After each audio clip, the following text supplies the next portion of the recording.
Selamat pagi anak-anak. Selamat pagi, Bu. Semua sehat-sehat? Sehat, Ibu. Sebelum mulai dengan pembelajaran kita hari ini, Ibu minta satu orang pimpin kita dalam doa. Bence maju ke depan kita dalam doa. Bence harus maju ke depan, biar teman-teman bisa lihat Bence dan bisa dengar Bence bersuara. Ya.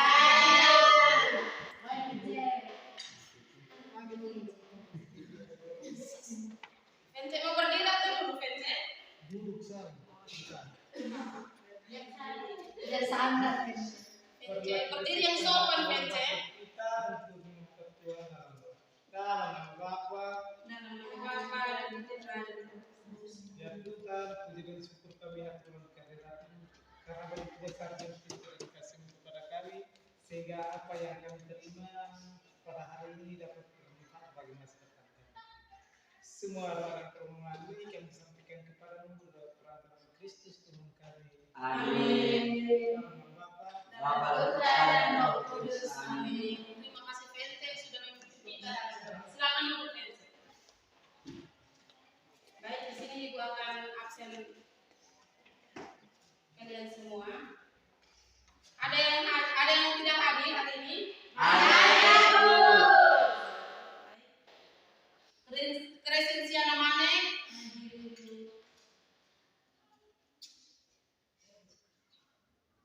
Kupertinus Kusernesi? Suka luar, Ibu.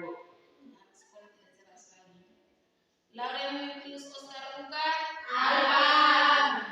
Terus Lili Marina Tesain? Alba. Hadir Ibu. Hadir apa? Hadir.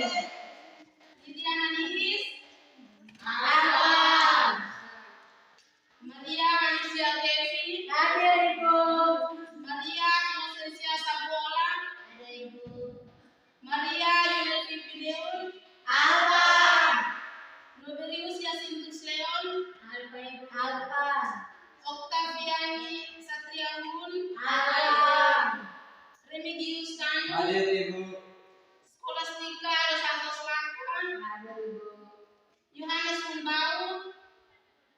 Alba. Yuri Cebita? Hadir, Ibu. Yufin Cetaek? Halo, Ibu. Bence, jawab yang dulu Bence.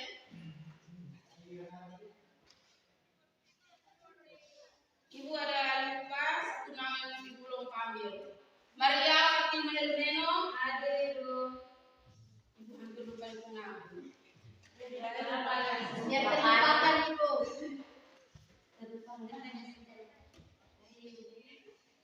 Baik, hari ini kita akan belajar tentang dosa dan pertobatan.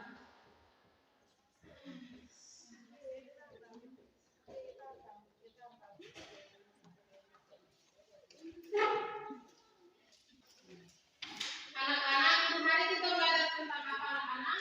Dosa dan pertobatan. Baik, di sini Ibu akan memberi kalian soal untuk mengerjakan. Ibu minta satu orang maju tulis soal di depan. Saya, Ibu. Ani, Ibu. Ya, Ibu. Ani, silakan maju tulis di depan.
Terima kasih DCTV sudah menghadiri pertanyaan kita.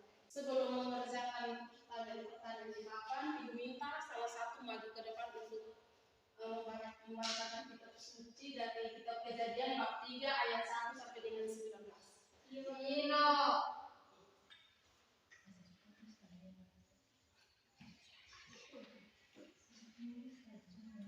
Yang lain. Tadi ada siapa yang sudah bantu Ibu di depan tadi? Nino. Mari. Ya Ibu, Dita Ibu. Teman-teman. Maju di depan. Biar teman-teman dengar karena teman-teman yang lain tidak bawa kitab suci. Jadi maju di depan. Biar dicerita ya. Kitab Kejadian bab 3 ayat 1 sampai dengan 19.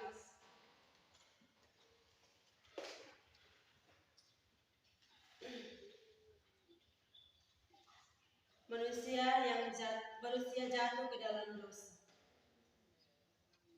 Adapun ular ialah yang paling cerdik dari segala binatang di darat yang dijadikan oleh Tuhan Allah.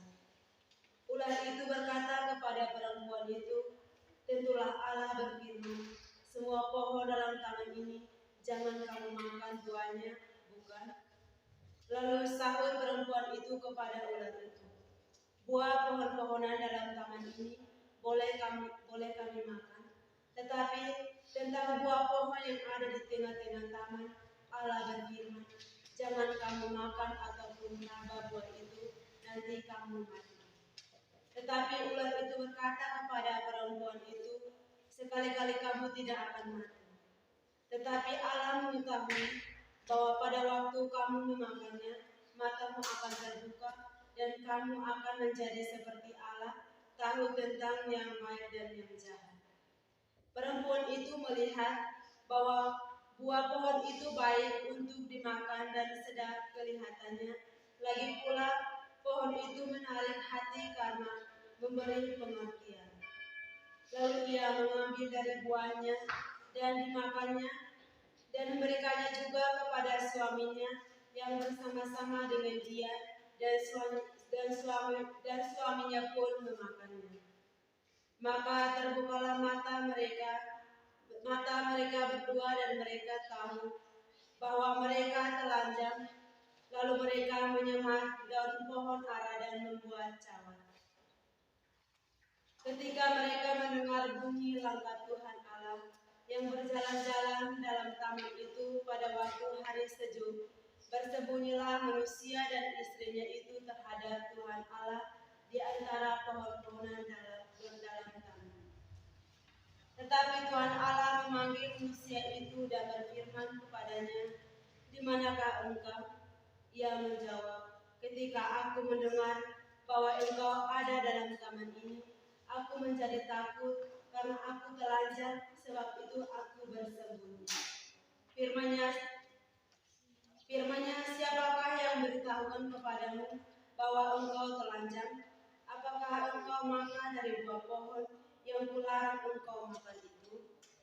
Manusia itu menjawab, "Perempuan yang kau tempatkan di sisiku, dialah yang memberi dari buah pohon itu kepadaku, maka aku makan." Kemudian berfirmanlah Tuhan Allah kepada perempuan itu, apakah yang telah kau perbuat? Apakah yang telah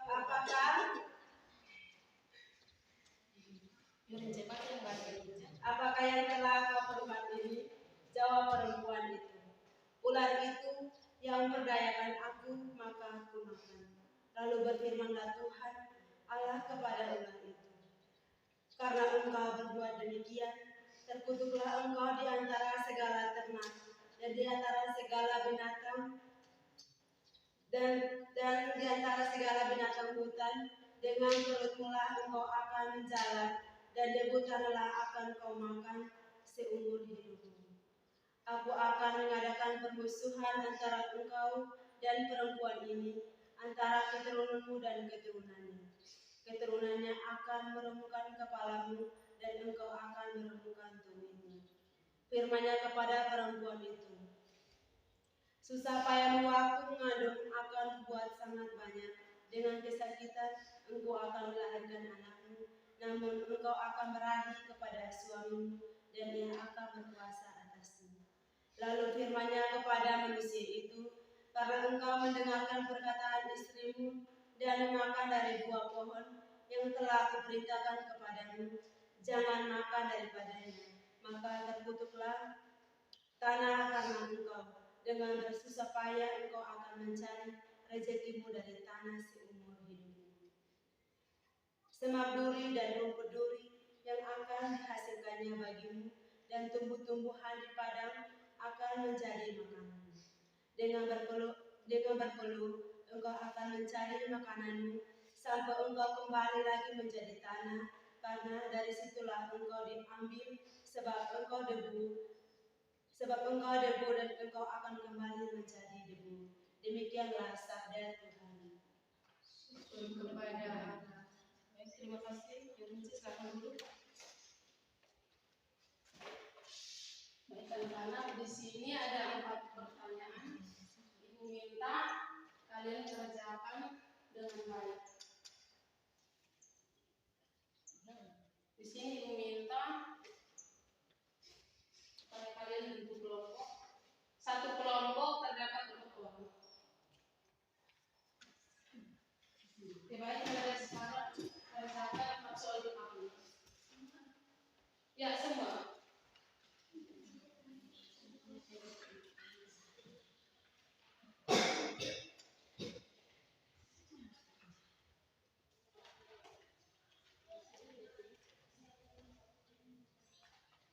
Semua harus aktif kerjakan soal itu.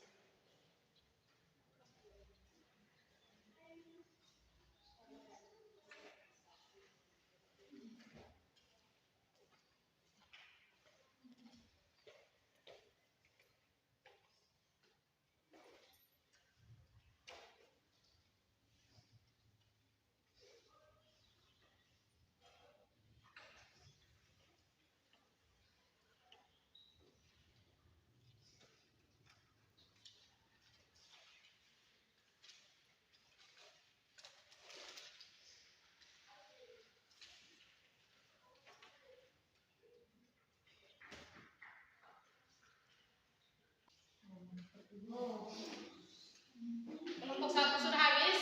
Belum. Kelompok 2? Belum, Ibu. Sama-sama diskusi biar cepat selesai.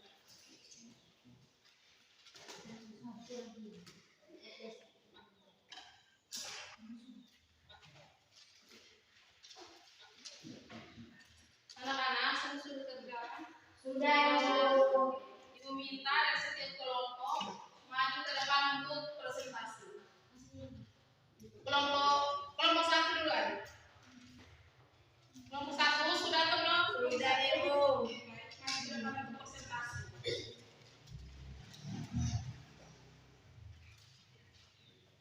Terima kasih Ibu dan teman-teman.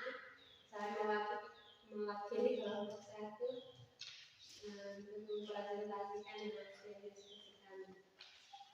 Pertanyaan pertama, apa arti dosa dan pertobatan? Bisa menceritakan pengalaman ketika melakukan kesalahan. Baik, menurut kami dosa berarti perbuatan yang melawan perintah Allah. Seperti pengalaman yang pernah saya lakukan waktu saya kecil, saya sering mencuri dan yang dilakukan oleh orang tua saya yaitu menghukum saya berdiri di bawah panas matahari sampai sore dan akhirnya saya pingsan. Masuk ke rumah sakit dan tetap selamat. Yang kedua, sebutkan salah satu aspek yang menonjol dari dosa. Menurut kami aspek yang menonjol dari dosa adalah mencuri, menipu, memfitnah, kikir, memancing dan lain sebagainya. Terus yang ketiga, sebutkan berapa akibat dosa yang terdapat dalam kitab Kejadian bab 3 ayat 1 sampai 19. Menurut kami akibat dari dosa dalam kitab Kejadian bab 3 ayat 1 sampai 19 ialah yang pertama adalah keserakahan manusia yang ingin sama seperti Allah. Yang kedua, mendengarkan godaan setan dibandingkan dengan perintah Allah sendiri. Terus yang keempat, apa hubungan antara pertobatan dan keselamatan? Menurut kami, pertobatan adalah rasa menyesal dari manusia dan ingin kembali kepada Allah. Hubungannya dengan keselamatan adalah Tuhan pernah berkata, barang siapa yang mau bertobat, ia akan memperoleh keselamatan. Seperti Sakeus yang bertobat dari pekerjaannya yang menjadi pemungut cukai dan kembali kepada Allah. Terima kasih. Sekolah 3. Silakan Ibu. Semua tepuk tangan untuk sekolah 1. Dari kelompok 2 silakan maju.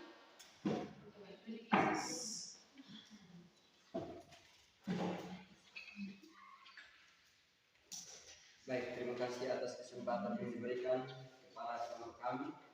Saya mewakili kelompok kami untuk mempresentasikan hasil diskusi kami. Bersatu, arti dari dosa dan pertobatan.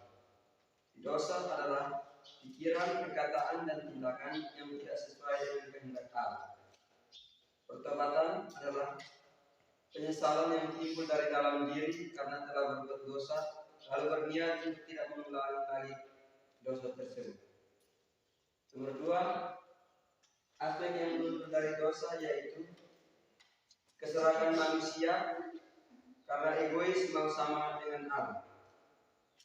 Yang ketiga, akibat dari dosa dalam kitab Kejadian bab 3 ayat 1-19 yaitu manusia jatuh dalam dosa lalu diusir dari Taman Eden dan manusia harus bekerja untuk mereka makan karena mereka tidak lagi tinggal di Taman Eden. Nomor 4, hubungan antara pertobatan dan keselamatan. Hubungan pertobatan dan keselamatan yaitu dengan adanya pertobatan maka dosa manusia diampuni sehingga manusia selamat dari dosa. Terima kasih. Silakan Bu Remigius. Terima kasih. Tepuk tangan untuk Remigius.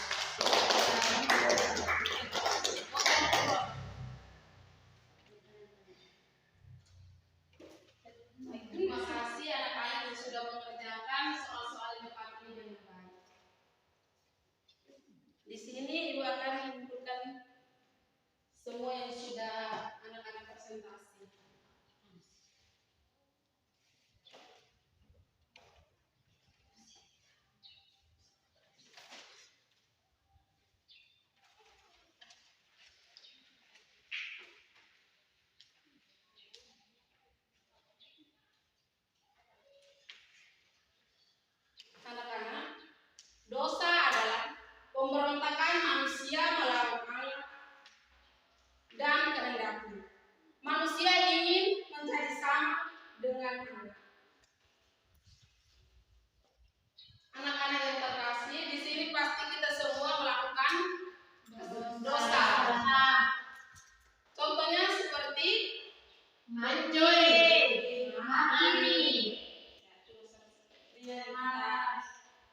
lakukan setiap hari. Emosi. Ya, betul, religius. Bisa janji. Ya, semua jawaban benar, tidak ada yang salah.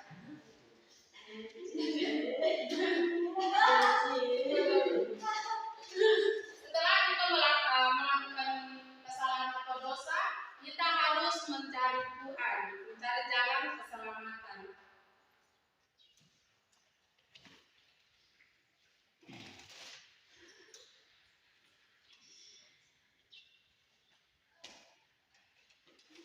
Di sini Ibu akan menjelaskan juga tentang akibat atau tindakan dari dosa.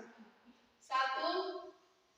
Dosa menyebabkan kerusakan moral di dalam diri manusia yang menentang semua kehendak baik manusia.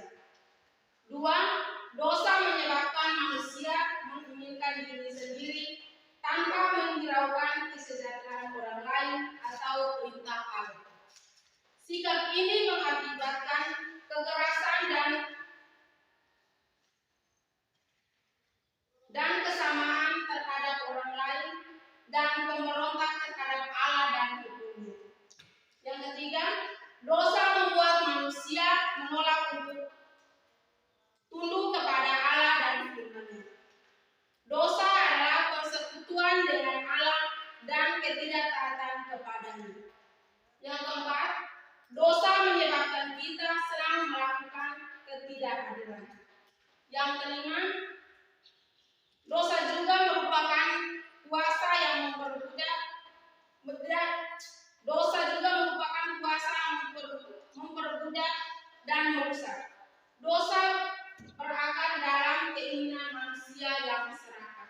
Yang keenam, dosa memasuki umat manusia melalui Adam, mengaruhi semua orang, mengakibatkan hukum Allah yang mendatangkan kematian rohani, dan hanya dapat dikalahkan sebagai suatu kegiatan oleh iman kepada Kristus dan karya penebusannya. Hubungan manusia dengan Allah yang mulanya baik menjadi terputus. Manusia membutuhkan perantara untuk bertemu dengan Allah, karena hidup manusia sudah tercemar. Ada beberapa akibat dosa yang dapat dikemukakan seperti di bawah ini. 1. Dosa mengakibatkan hubungan manusia dengan Allah menjadi rusak. Yang kedua, dosa mengakibatkan konflik dalam diri seseorang. Seperti racun yang mematikan dosa meracuni seluruh sistem dalam diri kita. Kita menjadi ternoda oleh dosa, dan sifat alami menjadi rusak. Kita tidak dapat melakukan sesuatu yang seharusnya dilakukan. Kita terbebani dengan perasaan bersalah dan damai sejahtera hilang dari hidup manusia. Misalnya, ketika melakukan kesalahan, meskipun orang lain tidak mengetahuinya, tetapi kamu selalu dikejar oleh rasa bersalah. 3. Dosa mengakibatkan rusaknya hubungan manusia dengan sesama dan Allah. Ketika dosa berkuasa dalam hidup kita, hubungan kita dengan sesama, dengan alam dan ciptaan lainnya menjadi rusak. Konflik terjadi di rumah tangga, masyarakat di antaranya. Akibat dari konflik ini dapat dilihat pada kebrutalan yang terjadi dalam masyarakat. Terjadi pertikaian yang seringkali diikuti oleh kekerasan peperangan antar bangsa. Rusaknya hubungan antara bangsa dan alam mengakibatkan manusia mengeksploitasi dan merusaknya. Hidup manusia jadi terancam oleh alam yang telah rusak. Misalnya, pengundulan hutan yang berperan sebagai rumus penahan air hujan, akibatnya terjadi banjir yang merugikan manusia. Jika terjadi dalam skala besar, banjir dapat merenggut jiwa manusia. Yang keempat, dosa menyebabkan manusia menghadap kematian secara rohani. Banyak orang yang berpikir bahwa kematian merupakan akhir dari segalanya, dan kesalahan yang dilakukan akan terlupakan, namun faktanya tidaklah demikian. Apakah manusia mampu membebaskan diri dari dosa? Manusia tidak berdaya dan tidak mampu melakukannya. Hanya Allah yang dapat menolong manusia keluar dari dosanya. Manusialah yang membentuk melawan Allah. Manusialah yang memberontak melawan Allah. Maka hanya Allah yang dapat memadamkan pemberontakan itu melalui pengampunan dan keselamatan di dalam diri Yesus Kristus. Tidak ada jalan lain selain Allah menolong orang yang jatuh dalam dosa. Karena waktu itu masih ada rumah. Kristus telah mati untuk kita orang-orang durhaka pada waktu yang ditentukan Allah. Akan tetapi Allah menunjukkan kasih-Nya kepada kita oleh karena Kristus telah mati untuk kita. Ketika kita masih berdosa, inilah bentuk pertobatan dosa yang ditawarkan Allah kepada manusia. Sedangkan pertobatan sendiri adalah berbalik secara total dari perbuatan lama yang melawan kehendak Allah. Allah hidup baru, yaitu menurut kehendak Allah.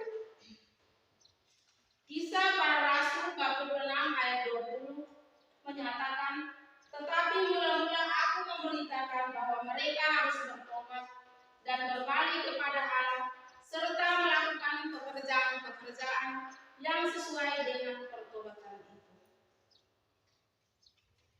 Apa hubungan antara pertobatan dan keselamatan? Kitab Kisah Para Rasul tampaknya secara khusus memusatkan perhatian pada pertobatan dalam hubungannya dengan keselamatan. Bertobat berkaitan dengan keselamatan. Maknanya adalah mengubah pikiran seseorang dalam hubungannya dengan Kristus. Penting untuk memahami bahwa pertobatan bukanlah hasil usaha manusia untuk mendapat keselamatan. Tidak ada seorang pun yang bertobat dan datang kepada Allah untuk mendapatkan keselamatan, kecuali jika Allah menarik orang tersebut kepadanya. Pertobatan adalah pemberian Allah yang dimungkinkan semata-mata karena anugerah-Nya. Tidak ada seorang pun yang dapat bertobat kecuali Allah menganugerahkan pertobatan. Tetapi peran manusia tetap penting, yaitu anugerah Allah mengenai pertobatan itu harus disambut oleh manusia dengan kesadaran dan keinginan untuk berubah dan bertobat. Berbalik dari dosa merupakan salah satu hasil dari pertobatan yang sejati. Berlandaskan iman yang menuntun kepada Tuhan Yesus Kristus. Dan Injil Markus memberitahukan kepada kita mengenai dua orang yang menunjukkan penyesalan atas dosa-dosa yang mereka lakukan. Orang pertama adalah Petrus yang menyangkal Yesus. Kemudian menyesal dan malu, dan akhirnya dia bertobat dan dipulihkan oleh Yesus. Bahkan Yesus minta Petrus untuk mengembalakan domba-dombanya atau membimbing umatnya. Orang kedua ialah Yudas. Yudas yang mengkhianati Yesus hanya untuk memperoleh 30 keping uang. Ketika Yudas melihat akibat perbuatannya, menyebabkan Yesus dihukum mati. Ia pun menyesal dan berkata, "Aku telah berdosa karena menyerahkan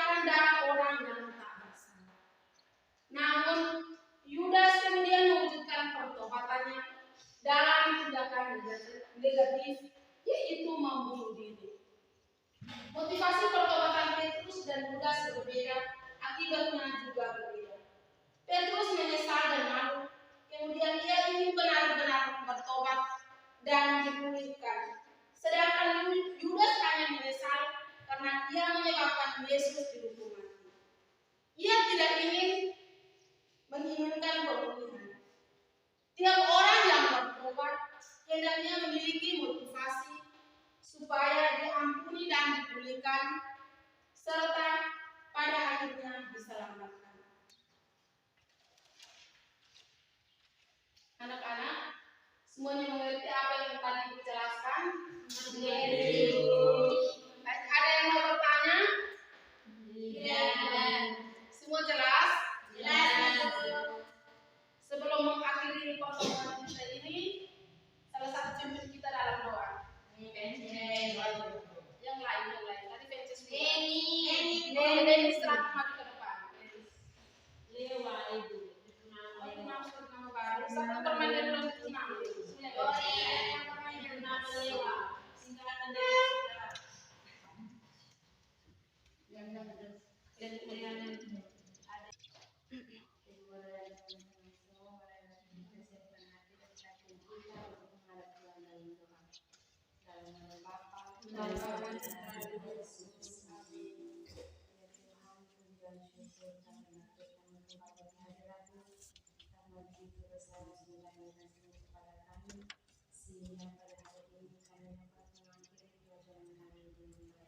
Semoga